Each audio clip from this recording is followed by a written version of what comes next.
Hello everyone, स्वागत है एक बार फिर से आपके अपने यूट्यूब चैनल स्टेट पीसीएस सब में। हम सॉल्व कर रहे हैं संस्कृति आईएएस द्वारा संचालित यूपी पीसीएस प्रीलिम्स परीक्षा के लिए टेस्ट सीरीज।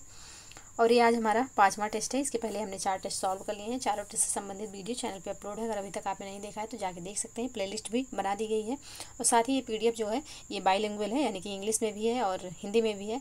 तो हिंदी का हम सॉल्व कर रहे हैं और साथ ही इंग्लिश हिंदी दोनों जो ये पीडीएफ है, ये पीडीएफ आपको टेलीग्राम चैनल पे मिल जाएगा। तो अभी तक आपने टेलीग्राम चैनल नहीं ज्वाइन किया है तो टेलीग्राम चैनल का लिंक जो है हमारे इस वीडियो के डिस्क्रिप्शन बॉक्स में दिया हुआ है। वहाँ से आप लोग टेलीग्राम ज्वाइन कर लीजिए, जहाँ से ये पीडीएफ आप प्राप्त कर सकें। तो चलिए आगे बढ़ते हैं और सॉल्व करते हैं अपना ये टेस्ट सीरीज। आप लोगों को बता दें कि बिहार बीपीएससी यानी कि 17वीं बीपीएससी का जो है फॉर्म आ चुका है। 1900 पोस्ट हैं इसमें और काफ़ी अच्छी अपॉर्चुनिटी है आप लोगों के लिए। तो अगर अभी आप लोग फॉर्म भरना चाहते हैं तो ज़रूर फॉर्म भरिएगा इसका, क्योंकि काफ़ी ज़्यादा मात्रा में वैकेंसी निकली हुई है। हमको तो नहीं लगता अभी तक किसी भी स्टेट में इतना ज़्यादा वैकेंसी निकली हो। तो वहाँ पे है, तो अच्छे से तैयारी करिए। जीएस देखिए, जीएस कुछ नहीं चेंज होगा, जीएस वही रहेगा। बस जो है यूपी स्पेशल आपको अलग से पढ़ना पड़ेगा, क्योंकि यूपी स्पेशल तो उत्तर प्रदेश के लिए पढ़ना पड़ेगा, बिहार स्पेशल ज़्यादा पढ़ना पड़ेगा, क्योंकि वहाँ पे मैक्सिमम क्वेश्चन और जो मेरिट एक तरीके से बोला जाए तो बिहार स्पेशल से ही ज़्यादातर डिसाइड होती है। तो बिहार स्पेशल अच्छे से तैयार करने के लिए आपको टाइम भी मिलेगा। अगर आप यूपी पीसीएस प्रीलिम्स परीक्षा दे भी रहे हैं उसके बाद भी आपको टाइम मिलेगा। तो अगर जीएस इधर आप अच्छे से तैयार कर ले रहे हैं, करंट तैयार कर ले रहे हैं, तो उधर बस आपको बीपीएससी यानी कि बिहार स्पेशल पर ही फोकस करना पड़ेगा। तो इसलिए जीएस को अच्छे से तैयार करिए, टेस्ट सीरीज सॉल्व करते रहिए। चलिए स्टार्ट करते हैं अपनी ये टेस्ट सीरीज। तो आप लोगों से रिक्वेस्ट है, चैनल पे यदि नए हैं तो चैनल को प्लीज़ सब्सक्राइब कर लीजिए, साथ ही बेल आइकन को प्रेस कर लीजिए ताकि कोई भी वीडियो चैनल पे अपलोड हो तो सबसे पहले नोटिफिकेशन आपको मिले। और वीडियो को लाइक एवं शेयर करना तो बिल्कुल भी मत भूलिएगा। तो चलिए स्टार्ट करते हैं। यहाँ पे पहला प्रश्न है, प्राथमिक भूकंपीय तरंगों के संदर्भ में निम्नलिखित कथनों पर विचार कीजिए। पहला है, ये ध्वनि तरंगों के समान होती हैं। दूसरा है, भूकंपीय तरंगों में इनकी गति सर्वाधिक होती है। तीसरा है, ये तरल भाग में प्रायः लुप्त हो जाती हैं। उपयुक्त कथनों में से कौन सा सही है? यहाँ है केवल 1 एवं 2, केवल 2 और 3, केवल 3 या फिर 1, 2 और 3। तो इसका जो सही आंसर हो जाएगा यह हो जाएगा ऑप्शन ए। पहला एवं दूसरा यहाँ पे सही है, तीसरा यहाँ पे सही नहीं है, क्योंकि देखिए जो प्राथमिक तरंगें होती हैं वो ठोस, द्रव और गैस तीनों में चल सकती हैं। तो यहाँ पे जो दिया हुआ है कि तरल में लुप्त हो जाती हैं तो गलत है, तरल में लुप्त नहीं होती हैं। बस इनकी जो गति है वह ठोस में ज़्यादा होती है, उससे कम होती है तरल में और सबसे कम होती है गैस में। तो यहाँ पे गति कम हो जाएगी लेकिन लुप्त नहीं होगी। तो ऑप्शन ए यहाँ पे सही आंसर हो जाएगा। नेक्स्ट प्रश्न है, पृथ्वी की गति के संदर्भ में निम्नलिखित कथनों में से कौन सा सही नहीं है?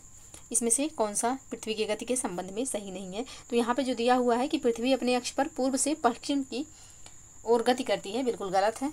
पृथ्वी जो है या पश्चिम से पूर्व की ओर गति करती है, ना कि पूर्व से पश्चिम की ओर। तो यहाँ पे ऑप्शन सी गलत है। बाकी विषुवत रेखा पर दिन रात सदैव बराबर होते हैं, बिल्कुल सही है।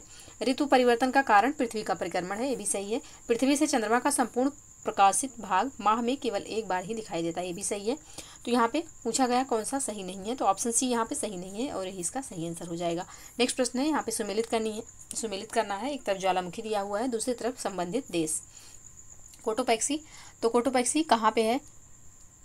तो आपका कोटोपैक्सी जो है यह स्थित है इक्वाडोर में, ए का हो जाएगा चौथा। माउंट एटना जो है इटली में है, तो बी का हो जाएगा तीसरा।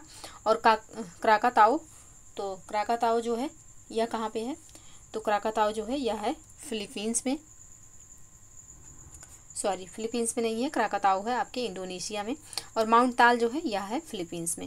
तो इसका जो सही कूट होगा यह हो जाएगा 4, 3, 2, 1। 4, 3, 2, 1 ऑप्शन डी में है, तो ऑप्शन डी इसका सही आंसर हो जाएगा। नेक्स्ट प्रश्न है, निम्नलिखित में से कौन से हिम नदीय अपरदनात्मक स्थल रूप हैं? यू आकार की घाटी, फियोर्ड, जलप्रपात या फिर वी आकार की घाटी। कौन सा इसमें से हिम नदीय अपरदनात्मक स्थल रूप है? तो इसका जो सही आंसर होगा यह हो जाएगा ऑप्शन ए, यानी कि यू आकार की घाटी और फियोर्ड जो हैं ये दोनों हिम नदीय यानी कि ग्लेशियर से बने अपरदनात्मक स्थल रूप हैं। तो ऑप्शन ए यहाँ पे सही आंसर हो जाएगा। बाकी जलप्रपात और जो वी आकार की घाटी है ये दोनों स्थलाकृति जो हैं ये नदी के अपरदन से बनते हैं। तो यहाँ पे इसका जो सही आंसर होगा यह हो जाएगा ऑप्शन ए। नेक्स्ट प्रश्न है,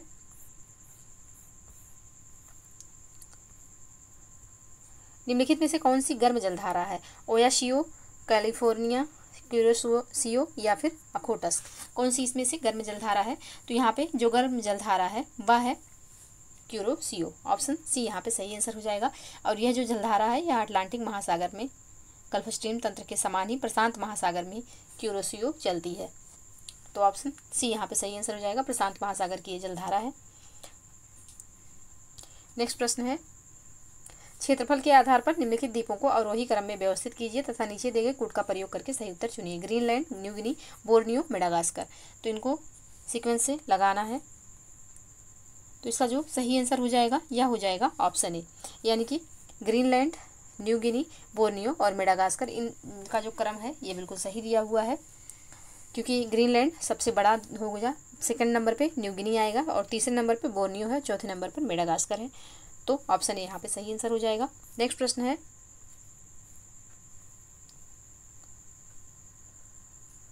निम्नलिखित में से किस नदी का उद्गम ब्लैक फॉरेस्ट पर्वत श्रृंखला से होता है? वोल्गा, डेन्यूब, राइन या फिर लायर। तो इसका जो सही आंसर होगा यह हो जाएगा ऑप्शन बी, डेन्यूब। डेन्यूब नदी का जो उद्गम है यह ब्लैक फॉरेस्ट पर्वत से होता है। यह यूरोप में प्रवाहित होने वाली नदियों में से एक है। यह दक्षिण पश्चिम जर्मनी के ब्लैक फॉरेस्ट पर्वतीय क्षेत्र से निकलकर 1725 मील लंबा भाग तय करती हुई काला सागर में गिरती है। तो ऑप्शन बी यहाँ पे सही आंसर हो जाएगा। नेक्स्ट प्रश्न है, निम्नलिखित में से कौन सा देश भूमध्य सागर के साथ सीमा नहीं बनाता? Spain, France, Italy, Germany. कौन सा इसमें भूमध्य सागर के साथ सीमा नहीं बनाता है? तो इसका जो सही आंसर हो जाएगा यह हो जाएगा ऑप्शन डी। जर्मनी जो है यह भूमध्य सागर के साथ सीमा नहीं बनाता है। बाकी स्पेन, फ्रांस और इटली ये सब सीमा बनाते हैं। तो ऑप्शन डी यहाँ पे सही आंसर हो जाएगा। नेक्स्ट प्रश्न है, अपवाह तंत्र के संदर्भ में निम्नलिखित कथनों पर विचार कीजिए। अनुवर्ती नदियाँ क्षेत्रीय धरातल के प्रारंभिक ढाल के अनुरूप प्रवाहित होती हैं। दूसरा है नवानुवर्ती नदियों का विकास द्वितीय अपर्दन चक्र के दौरान होता है। तीसरा है आकर्मवर्ती नदियां भौमकीय संरचना के प्रतिकूल दिशा में प्रवाहित होती हैं। अब यहाँ पे उपयुक्त कथनों में से कौन सा सही है या है? तो इसका जो सही आंसर हो जाएगा यह हो जाएगा ऑप्शन डी। तीनों कथन यहाँ पे जो दिए हुए हैं बिल्कुल सही हैं। ऑप्शन डी इसका सही आंसर हो जाएगा। नेक्स्ट प्रश्न है,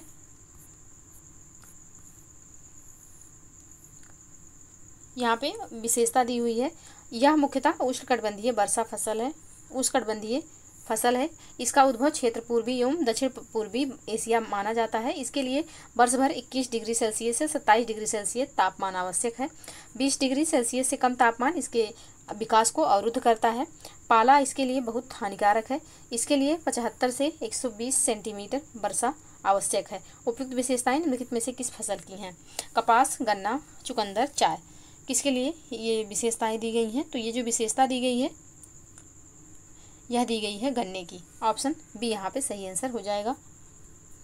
नेक्स्ट प्रश्न है, अवसादी चट्टानों के संदर्भ में निम्नलिखित कथनों में से कौन सा सही नहीं है? अवसादी चट्टानों के संदर्भ में कौन सा यहाँ पे सही नहीं है? तो यहाँ पे जो दिया हुआ है इन चट्टानों में परतें नहीं पाई जाती, ये गलत है। क्योंकि जो अवसादी चट्टानें होती हैं ये अपर्दन से, किसकी अपर्दन से? तो ये अग्नेय चट्टान जो कि प्राथमिक चट्टान कहलाती हैं, इनके अपर्दन से ही इनका जो है शिलीभवन यानी कि ये परत दर परत बैठती जाती हैं और इनका निर्माण होता है और इसी में ही अवसाद यानी कि कोयला और पेट्रोलियम पाया जाता है। तो ऑप्शन डी यहाँ पे सही नहीं है और यही इसका आंसर हो जाएगा। बाकी ये जो तीनों कथन दिए हुए हैं बिल्कुल सही हैं। नेक्स्ट प्रश्न है, जब नदी अपने विसर्ग को त्याग कर सीधे मार्ग से प्रवाहित होती है तब निम्नलिखित में से किस स्थलाकृति का निर्माण होता है? जलोढ़ शंकु, जलोढ़ पंख, नदी विसर्ग या फिर गोखुर झील। किसका निर्माण होता है? तो इसका यहाँ पे जो सही आंसर हो जाएगा यह हो जाएगा गोखुर झील का। ऑप्शन डी यहाँ पे सही आंसर होगा। नेक्स्ट प्रश्न है, निम्नलिखित में से कौन सा ऐसे कारक सागरीय लवणता में कमी के लिए उत्तरदायी है? वाष्पीकरण, सागरीय हिम का पिघलना, उच्च वायुदाब एवं प्रतिचक्रवातीय दशाएं, उच्च अक्षांशों पर सागरीय जल का जमाव। नीचे दिए गए कूट का प्रयोग करके सही उत्तर यहाँ पे चयन करना है। सागरीय लवणता में कमी के लिए उत्तरदायी कौन सी यहाँ पे विशेष, कौन सी जो यहाँ पे कथन दिए हुए हैं वह हैं? तो इसका जो सही आंसर हो जाएगा यह हो जाएगा ऑप्शन बी। केवल दूसरा जो है यहाँ पे यह लवणता की कमी के लिए उत्तरदायी है। ऑप्शन बी यहाँ पे सही आंसर हो जाएगा। यानी कि सागरीय हिम का पिघलना जो है यह लवणता में कमी लाएगा। बाकी वाष्पीकरण जो है यह लवणता को बढ़ाएगा और वायुदाब एवं प्रतिचक्रवातीय दशाएं भी इसमें बढ़ोतरी करेंगे और उच्च अक्षांशों पर सागरीय जल का जमाव ये भी जो है लवणता में कमी नहीं करेगा। तो इसका जो सही आंसर हो जाएगा यह हो जाएगा ऑप्शन बी, केवल 2। नेक्स्ट प्रश्न है, निम्नलिखित में से कौन सा सही सुमेलित है? एक तरफ नदी है, दूसरी तरफ मुहाना दिया हुआ है। डॉन, एजोब सागर, रोन, एड्रियाटिक सागर, पो, भूमध्य सागर, वेजर, बाल्टिक सागर। कौन सा यहाँ पे जो है सही सुमेलित है? तो इसका जो सही आंसर हो जाएगा यह हो जाएगा ऑप्शन ए। डॉन जो एजोब सागर दिया हुआ है बिल्कुल सही है। डॉन नदी का जो मुहाना है वह एजोब सागर है। नेक्स्ट प्रश्न है,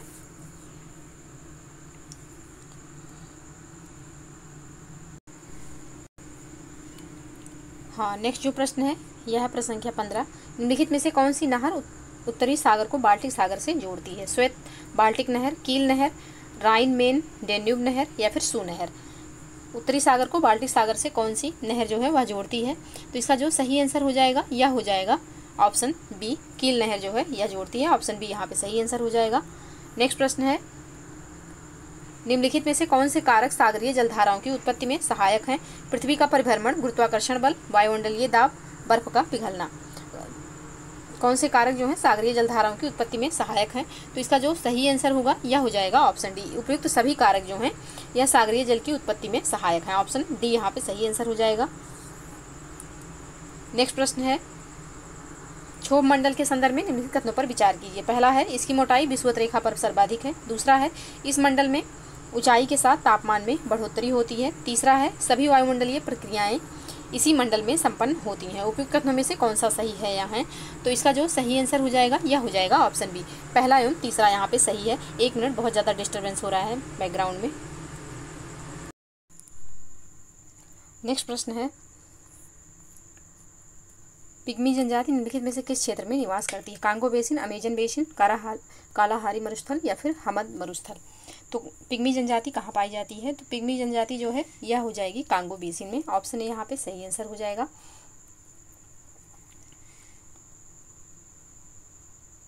पिग्मी जनजाति के जो लोग हैं वो सर्वाधिक आदिकालीन मानव कहा जाता है उनको, क्योंकि वे विकास की प्रक्रिया में सबसे पीछे रह गए हैं। ये निग्रेटो के नाम से भी जाने जाते हैं। ये लोग पूरी तरह से शिकार और आखेट पर निर्भर हैं। तो ऑप्शन यहाँ पे सही आंसर हो जाएगा। नेक्स्ट प्रश्न है, महासागरीय उच्चावच के संदर्भ में निम्नलिखित कथनों पर विचार कीजिए। पहला है, महाद्वीपीय ढाल महाद्वीपों की जलमग्न अंतिम सीमा है। दूसरा है, महाद्वीपीय निमग्न तट के उथले सागर मत्स्य ग्रहण के प्रमुख क्षेत्र हैं।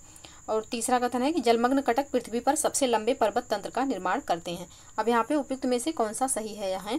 तो इसका जो सही आंसर हो जाएगा यह हो जाएगा ऑप्शन डी, यानी कि तीनों कथन बिल्कुल सही है। ऑप्शन डी यहाँ पे सही आंसर हो जाएगा। नेक्स्ट प्रश्न है, निम्नलिखित में से किस देश को काकेसस राज्यों के अंतर्गत शामिल नहीं किया जाता? जॉर्जिया, आर्मेनिया, अजरबैजान या फिर यूक्रेन। किसको यहाँ पे शामिल नहीं किया जाता? किसमें? तो काकेसस राज्य में। तो यूक्रेन जो है या काकेसस राज्य में नहीं आता। ऑप्शन डी यहाँ पे सही आंसर हो जाएगा। काकेकस जो होते हैं, काकेसस यह काला सागर और कैस्पियन सागर के बीच स्थित एक पहाड़ी स्थल है। यहाँ यूरोप की सबसे ऊंची चोटी माउंट एल्ब्रुस स्थित है।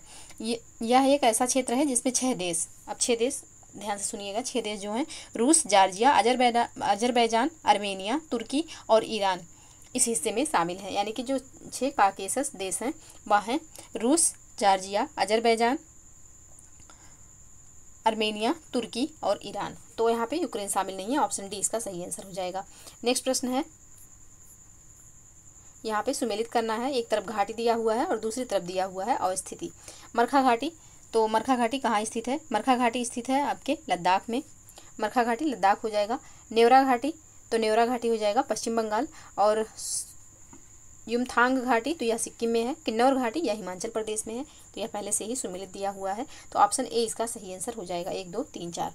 नेक्स्ट प्रश्न है, दक्षिण भारत में निम्नलिखित पहाड़ियों को उत्तर से दक्षिण की ओर उनके सही क्रम में व्यवस्थित कीजिए तथा नीचे दिए गए कोड का प्रयोग करके सही उत्तर चुनिए। नागरी पहाड़ी, पालकोंडा पहाड़ी, नल्ला मला पहाड़ी, जवादी पहाड़ी। तो यहाँ पे उत्तर से दक्षिण के क्रम में इनको लगाना है।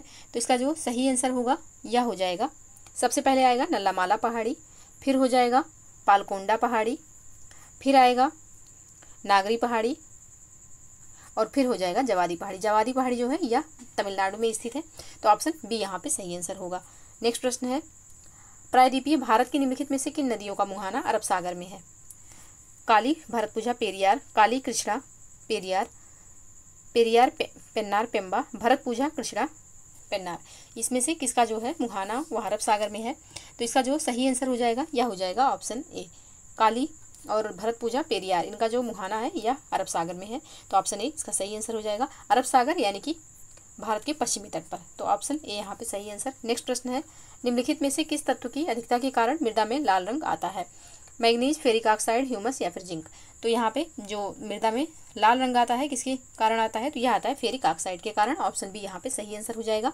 नेक्स्ट प्रश्न है, निम्नलिखित पर विचार कीजिए। वार्षिक वर्षा 70 से 100 सेंटीमीटर, वार्षिक तापमान 15.5 डिग्री सेंटीग्रेड, आपेक्षिक आर्द्रता 63 से 77 के मध्य, दक्षिण भारत में विस्तृत।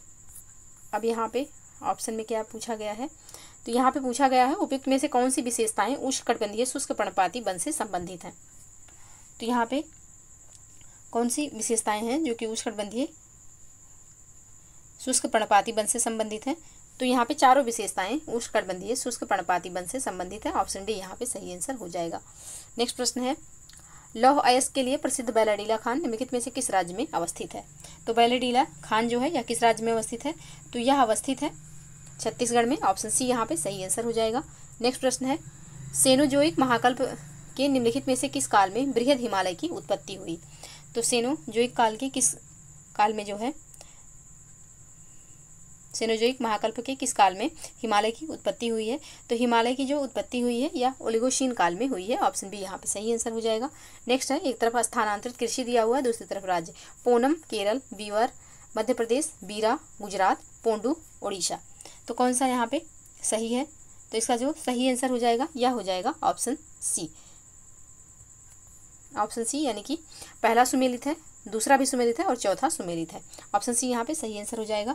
जो यहाँ पे तीसरा पॉइंट दिया हुआ है यह सही नहीं है। बीरा जो है यह गुजरात का नहीं है।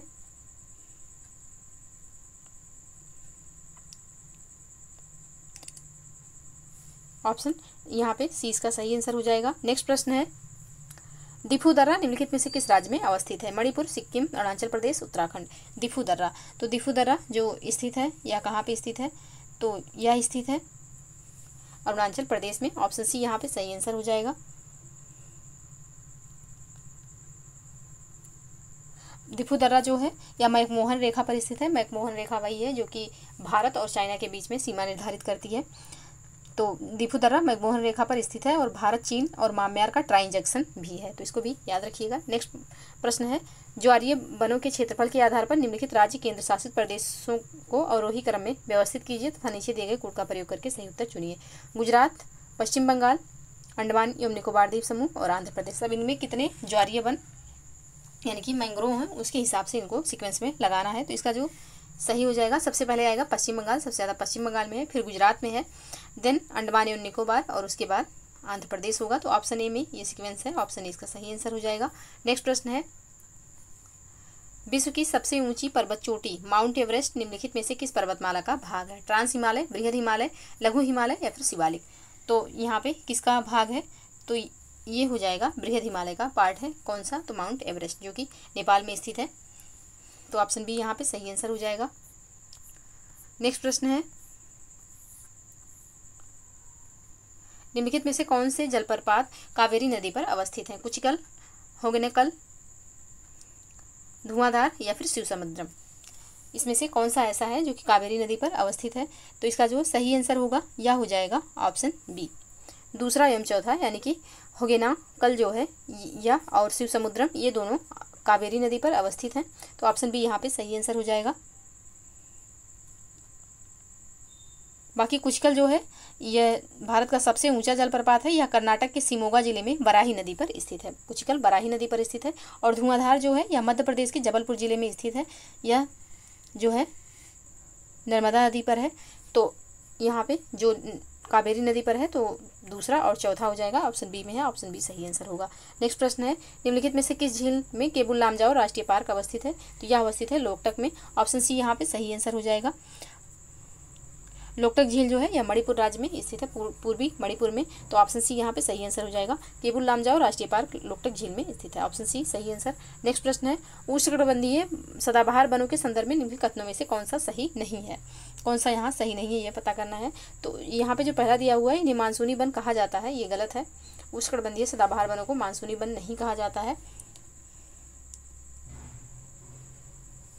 जो मानसूनी वन होते हैं ये उष्णकटिबंधीय पर्णपाती यानी कि जो पतझड़ वाले वन होते हैं, जो गर्मियों से पहले अपने पत्ते गिरा देते हैं, उनको जो है पर्णपाती वन कहा जाता है। उष्णकटिबंधीय पर्णपाती वनों को मानसून वन कहा जाता है, ना कि उष्णकटिबंधीय सदाबहार वनों को। तो यहाँ पे पूछा गया कौन सा सही नहीं है, तो ऑप्शन ए ही सही नहीं है, बाकी ये जो तीनों पॉइंट दिए हुए ये सही है। नेक्स्ट प्रश्न है, निम्नलिखित युग्मों पर विचार कीजिए। एक तरफ जनजाति है, दूसरी तरफ राज्य केंद्र शासित प्रदेश दिया हुआ है। आदि तो अंडमान एवं निकोबार द्वीप समूह, इरुला केरल, लेप्चा सिक्किम, टोडा तमिलनाडु। अब यहाँ पे कौन सा सही सुमेलित है ये पता करना है। तो यहाँ पे जो सही सुमेलित है वह है ऑप्शन डी, यानी कि आदि का जो अंडमान निकोबार दिया हुआ है ये सही नहीं है। बाकी इरुला केरल, लेप्चा सिक्किम और तमिलनाडु, टोडा जो है तमिलनाडु से संबंधित है, तो ऑप्शन डी यहाँ पे सही आंसर हो जाएगा। बाकी आदि जो है यह अंडमान निकोबार की जनजाति नहीं है। आदि जनजाति अरुणाचल प्रदेश में स्वदेशी लोगों के सबसे अधिक आबादी वाले समूह में से एक है। तो आदि जो है अरुणाचल प्रदेश की जनजाति है, अंडमान निकोबार की नहीं है, तो इसलिए ऑप्शन डी यहाँ पे सही आंसर हो जाएगा।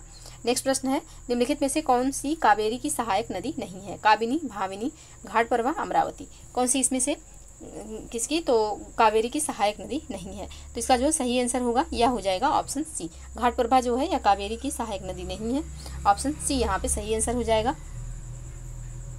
घाटप्रभा जो है यह कृष्णा नदी की सहायक नदी है, तो ऑप्शन सी सही आंसर। नेक्स्ट प्रश्न है, प्रसिद्ध स्वास्थ्यवर्धक स्थल कोडाईकनाल निम्नलिखित में से किस पहाड़ी में स्थित है? पालनी पहाड़ी, नीलगिरी पहाड़ी, कार्डमम पहाड़ी, अनामलाई पहाड़ी।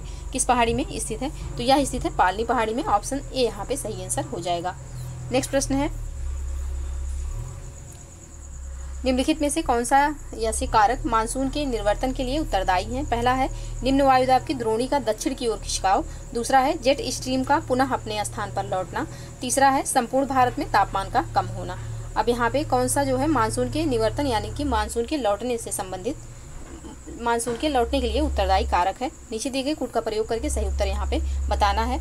तो इसका जो सही आंसर हो जाएगा यह हो जाएगा ऑप्शन डी, यानी कि पहला, दूसरा एवं तीसरा तीनों जो कारक हैं ये उत्तरदायी हैं मानसून के लौटने के लिए, ऑप्शन डी यहाँ पे सही आंसर हो जाएगा। नेक्स्ट प्रश्न है, पोचम पात परियोजना निम्नलिखित में से किस नदी पर अवस्थित है? तो पोचम पात परियोजना जो है यह किस नदी पर अवस्थित है? तो यह अवस्थित है आपकी गोदावरी नदी पर, ऑप्शन ए यहाँ पे सही आंसर हो जाएगा। नेक्स्ट प्रश्न है, पूर्वोत्तर भारत की निम्नलिखित पहाड़ियों में से निम्नलिखित पहाड़ियों को उत्तर से दक्षिण की ओर व्यवस्थित कीजिए तथा नीचे दिए गए कूट का प्रयोग करके सही उत्तर चुनिए। डाफला पहाड़ियाँ, मिकिर पहाड़ियाँ, बराइल पहाड़ियाँ, लैमातोल पहाड़ियाँ। तो इनका सीक्वेंस जो है किधर से? तो उत्तर से दक्षिण की तरफ लगाना है। तो इनका जो सीक्वेंस हो जाएगा ये जिस सीक्वेंस में दी गई है यही सीक्वेंस इनका ठीक है, यानी कि दाफला, मिकिर, बराइल और लैमातोल। तो ऑप्शन ए यहाँ पे सही आंसर हो जाएगा। नेक्स्ट प्रश्न है, हाल ही में समाचारों में रही शासन जल विद्युत परियोजना किस राज्य में अवस्थित है? पंजाब, छत्तीसगढ़, तेलंगाना, हिमाचल प्रदेश। शासन जल विद्युत परियोजना किस राज्य में स्थित है? तो यह स्थित है हिमाचल प्रदेश में, ऑप्शन डी यहाँ पे सही आंसर हो जाएगा। नेक्स्ट प्रश्न है, निम्नलिखित युग्मों में से कौन सा सही सुमेलित नहीं है? एक तरफ तिथि दिया हुआ है, दूसरी तरफ दिवस। 11 जुलाई विश्व जनसंख्या दिवस, 18 जुलाई विश्व मस्तिष्क दिवस, 28 जुलाई विश्व प्राकृतिक संरक्षण दिवस, 29 जुलाई विश्व बाघ दिवस। तो कौन सा यहाँ पे पूछा गया है कि कौन सा सुमेलित नहीं है? तो इसका जो सही आंसर हो जाएगा वह हो जाएगा ऑप्शन बी, जो यहाँ पे 18 जुलाई विश्व मस्तिष्क दिवस दिया है यह सही सुमेलित नहीं है, ऑप्शन बी यहाँ पे सही आंसर हो जाएगा। क्योंकि विश्व मस्तिष्क दिवस जो मनाया जाता है यह 22 जुलाई को मनाया जाता है, ना कि 18 जुलाई को। तो ऑप्शन बी यहाँ पे सही नहीं है, यही इसका आंसर हो जाएगा। नेक्स्ट प्रश्न है, निम्नलिखित में से किसे हिंदी भाषा के लिए साहित्य अकादमी युवा पुरस्कार 2023 से सम्मानित किया गया? तो युवा पुरस्कार 2023 से किसे सम्मानित किया गया? तो यह सम्मानित किया गया अतुल कुमार राय को, ऑप्शन सी यहाँ पे सही आंसर हो जाएगा। नेक्स्ट प्रश्न है,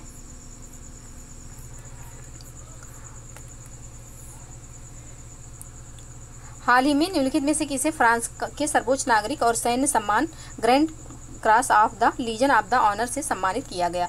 किसको सम्मानित किया गया Grand Cross of the Legion of Honour से? तो यह सम्मानित किया गया है नरेंद्र मोदी को, ऑप्शन बी यहाँ पे सही आंसर हो जाएगा। नेक्स्ट प्रश्न है, हाल ही में जॉन बैरिस्टर